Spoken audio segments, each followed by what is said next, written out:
Hello everyone, welcome to a new episode of Dragon Ball Explained, and this time we're reviewing chapter 67 of the Dragon Ball Super Manga that came out 2 days ago, I believe. This one's a little later than I usually like to put these out. I usually like to get them out the same day they come out, but it's been a weird week. I got engaged, so it's been this whole thing. There's a lot going on in my life right now. But before we get going ahead, this is full spoilers ahead, so you've been warned.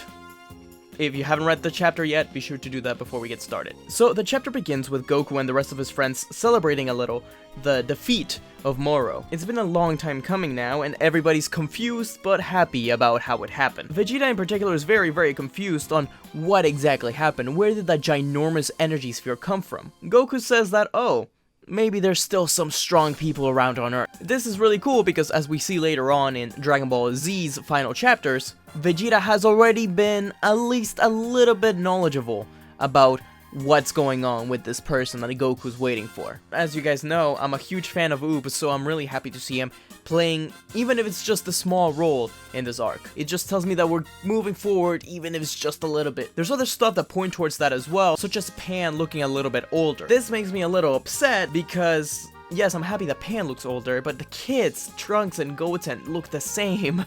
Speaking of Oob, the Grand Supreme Kai says goodbye to him. Oob has no idea what's going on. He asks just who the Dai Kaioshin is, and he just says that they're family. Oob, of course, says how we don't look anything alike, but he just teleports away.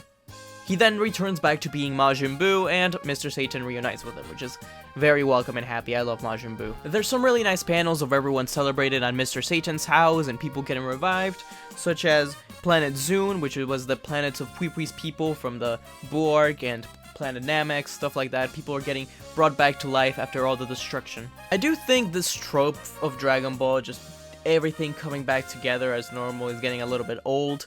It's very, of course, in character for the guys to do this, but I wish there would be some more consequences for the actions of the villains and characters. Goku and Vegeta get invited to the Galactic Patrol HQ, and they receive some medals, and there's some pretty funny dialogue here. First is when Jacko says that, Goku, don't be knocking this whole ceremony thing. I know it's lame to you, but this is the sign of a true elite.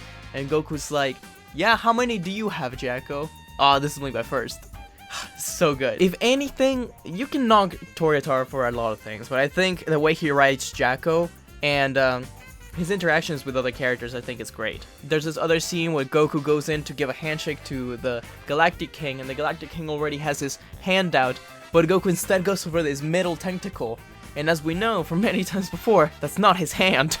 So Goku's just doing that on purpose. I think the most surprising thing of all is that someone else shows up at the celebration, and it's Miras. Miras is alive. It turns out that the Kaioshin teleported to the Grand Priest and told him that, hey, well, I'll trade my life, I'll do whatever you want, just spare Miras some way. Miras is of course very upset at this. Their lives are linked together, so how can the Kaioshin just give up his life without telling Miras? Thankfully, neither of them get killed or anything like that. Instead, they just have to play with both Zenos, for a little bit, while his bodyguards take a break.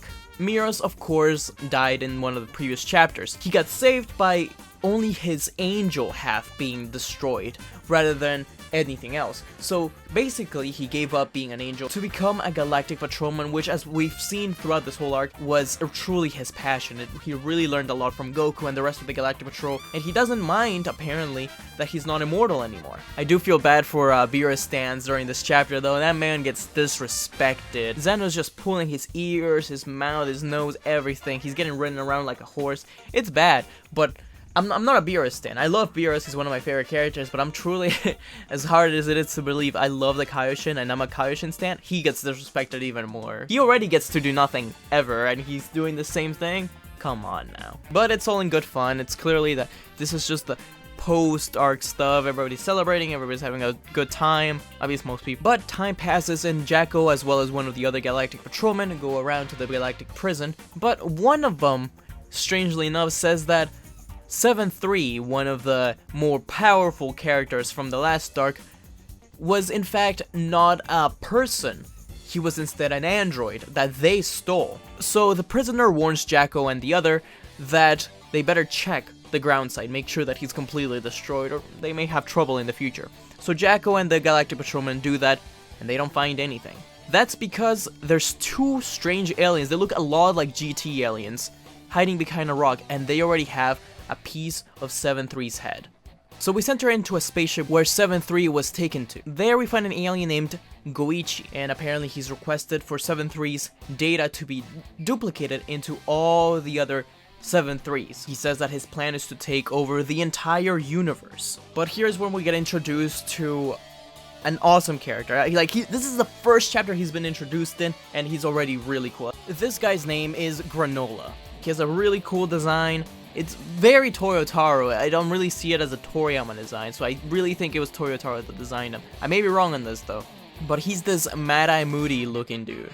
He's just wrecking everyone. With one shot, he takes down a whole room of soldiers until he enters a room full of 7-3s. Apparently, these are called OG soldiers. And it's really cool because with just a simple shot from his two fingers, he's already destroying all these OG soldiers by hitting them square into the crystal in their forehead. This culminates in the final page where Granola enters the room, and there's just the original 7-3, the OG soldier that we saw fight during the Moro arc, regenerating inside of a tube surrounded by other OG soldiers. This is very interesting. I have no idea where this is gonna go, but I think this is a very strong introduction to Granola, who's a very different looking character. He doesn't look very physically strong, and they've done this before, like Moro. Moro at the beginning didn't look physically strong at all. He's probably gonna be some kind of space pirate. Maybe he's trying to get the OG soldier to give it to someone else. Maybe he's selling him or something like that. I think that'd be an interesting way to take this. I don't see how really he could pose a threat to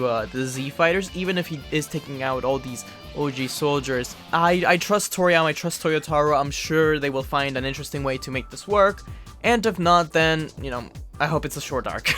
So far, I've loved the Dragon Ball Super Manga, in particular the Moro arc. I loved from beginning to end. I had a lot of fun.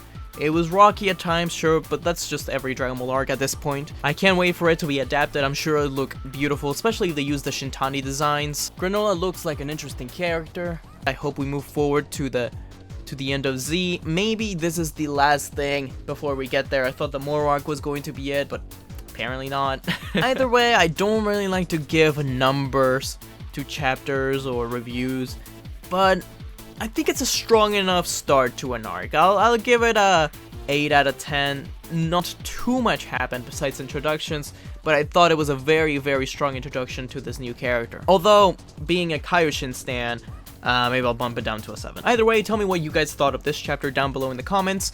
I'm sure you guys have a lot of opinions, maybe even about just my shirt, because it's GT and so many people have different opinions about GT. I just had to get it. I'm not even a huge fan of the color or the design, but you never see GT shirts, so I thought, man, I gotta get it. And it turned out that I got it the same day that Baby was revealed for Fighters, so it worked out. Anyways, be sure to like, share, comment, subscribe, all that good stuff, and look forward to the next What If video, the next Dragon Ball Explained, which will be an icebreaker video explaining various things that you may not know about Dragon Ball. That one is gonna be a lot of fun, and it's gonna be coming soon. Anyways, guys, until we meet again. See ya. Don't forget to like, comment, and subscribe to Smugstick, unless you want to be destroyed. Lord Beerus, that's hardly fair. But also, don't forget to click the bell icon to get notified when he uploads new videos.